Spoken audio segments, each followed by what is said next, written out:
Speaker साहब शुक्रिया। जैसे मेरे कुलीग डॉक्टर रमेश लाल ने ये जो पॉइंट उठाया, देखें स्पीकर साहब, हम पाकिस्तान में कायद-ए-आज़म मोहम्मद अली जिन्ना साहब के पाकिस्तान में रहते हैं। उन्होंने वाज़े कहा था कि आपको आज़ादी है अपने दिन सेलिब्रेट करने की, मगर मुझे समझ में नहीं आ रहा है कि हायर एजुकेशन की जो एग्जीक्यूटिव डायरेक्टर है, उन्होंने जो कल नोटिफिकेशन निकाला उसे पूरी दुनिया में हमारे मुल्क की जगहसाई हुई है।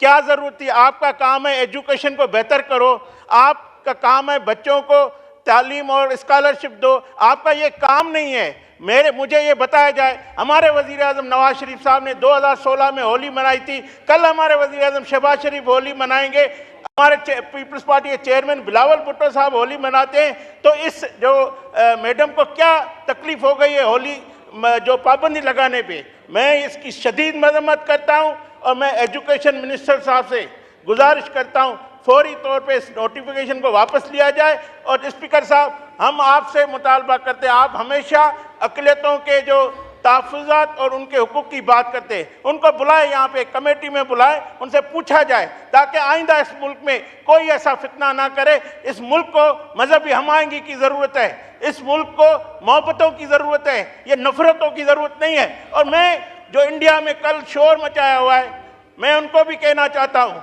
आप खामोश हो जाए। हम इस मुल्क में आज़ाद हैं, हम अपने दिल से सेलिब्रेट करते हैं और ये नोटिफिकेशन कोई बड़ी बात नहीं है, वापस होगा। आप इस पे ज़्यादा शोर ना करें, हमें पता है आप वहाँ के मुसलमानों के साथ क्या करते हैं। हम हिंदू हो, मसीह हो, सिख हो, पाकिस्तान में अपने हुकूक की बात भी करते हैं और तमाम हुकूमतें, कोई भी हुकूमत हो, वो अक़लियतों के तहफ़्फ़ुज़ की बात करती है। तो मैं सर आपसे गुजारिश करता हूँ, इस नोटिफिकेशन को वापस लिया जाए और इसको बुलाया जाए यहाँ पे।